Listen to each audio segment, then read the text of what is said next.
ভারতের ধর্মীয় স্থানে 7 জন বাংলাদেশি বিশাল বড় হামলার ছক কষেছিল। সেই ছক বানচাল করলো দিল্লি পুলিশের স্পেশাল টিম। কলকাতা এবং তামিলনাড়ু তিরুপুর থেকে 7 জন সন্দেহভাজন বাংলাদেশিকে আটক করে এবং আরও একজন ইন্ডিয়ান যে মালদা থেকে বিলং করে তাকেও আটক করে। এদের উদ্দেশ্য ছিল ভারতের বিভিন্ন শহরে এবং যে বড় বড় ধর্মীয় সংগঠনগুলো আছে সেই সব জায়গায় এদের হামলা করার একটা ছক কষেছিল। তদন্তকারীরা দাবি করে এরা লস্কর ই তৈবা এবং পাকিস্তানের আইএসআই দ্বারা উদ্বুদ্ধ হয়েছে। এরা মেনলি পাকিস্তান থেকে বাংলাদেশে একটা এদের টেরর মডিউলের একটা প্রধান হেড নির্বাচন করে এবং সেখান থেকে পুরো সব কিছুই এখানে অপারেট। গোয়েন্দা সংস্থার নজরে কিভাবে আসে, এরা প্রথমে ইনলিগালি বাংলাদেশ থেকে ইন্ডিয়ায় প্রবেশ করে, তারপরে ইন্ডিয়ায় যে মালদায় একজন ব্যক্তি আছে তার সঙ্গে সংযুক্ত হয়, তারপরে ভারতের বিভিন্ন শহরে বিভিন্ন মেট্রো স্টেশনে এরা মানে ফ্রি কাশ্মীর বা বিভিন্ন ভারত বিরোধী যেসব মন্তব্য বা এসব রাম মন্দির, বাবরি মসজিদ, এইসব সব কিছু ওভারঅল যা কিছু আছে আমাদের কন্ট্রোভার্সি ইন্ডিয়ার মধ্যে, সেসব সব কিছু পোস্টার এরা বিভিন্ন শহরে এবং বিভিন্ন মেট্রো স্টেশনে এরা চিপকাতে থাকে। তারপরে সেটা আমাদের ভারতের যেসব গোয়েন্দা সংস্থা আছে তাদের নজরে আসে, তারপর তারা তদন্ত শুরু করে।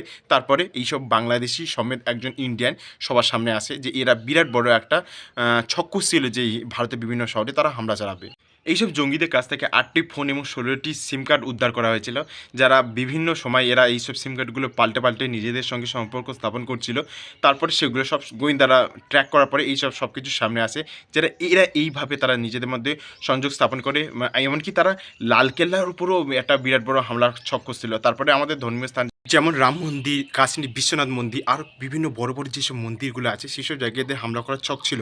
স্বাভাবিক ব্যাপার, এইসব জঙ্গিরা প্রশ্রয় পেয়েছিল ইউনিসের আমলে। ইউনিস যখন সরকার ওখানে অস্থায়ী সরকার গঠন করে রাজ চালাচ্ছিল, তখনই ওখানে জামাত তথা অনেক উগ্রপন্থী দল তারা ওরম অ্যাক্টিভ হয়ে যায় এবং অনেক জঙ্গি সংগঠনও সেই সঙ্গে সঙ্গে ছাড়া পেয়ে যায় জেল থেকে এবং তারা অ্যাক্টিভ হয়ে যায়। তারা এই বাংলাদেশ এবং ইন্ডিয়ার যে বর্ডার আছে সেসব বর্ডার থেকে যেসব জায়গা একটু ফাঁকফোকর আছে সেসব জায়গাতে তারা ইনলিগালি ভারতে প্রবেশ করছে এবং এইসব তারা ঘটনা করার চেষ্টা করেছে। আর তাদের মধ্যে আরও বেশি মানে হাওয়া তুলে দিয়েছিল এই ইউনুস আর ইউনিসের সরকাররা, এবং তখন যে জঙ্গিপন্থী একটা আন্দোলন চলেছিল সেই আন্দোলনে তাদের আরও একটা বেশি উদ্বুদ্ধ করে দিয়েছিল এবং তারা ফলস্বরূপ আমরা দেখেছি যে পাকিস্তানের সঙ্গে বেশি বন্ধুত্বপূর্ণ প্রীতি রেখেছিল এবং পাকিস্তানও উল্টে বাংলাদেশের সঙ্গে বন্ধুত্বপূর্ণ প্রীতি রেখেছে।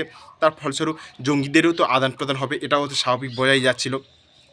এটা আজকে না হোক কালকে সবার সামনে আসতো যে বাংলাদেশও এইসব টেরর অ্যাটাকের সঙ্গে যুক্ত হতে পারে বা তারা যুক্ত আছে এমন সামনে আসতে পারে।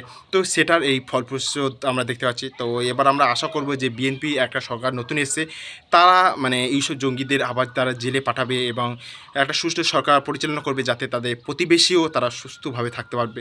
এটাই ভারতের তরফ থেকে একটা আশা প্রকাশ থাকে।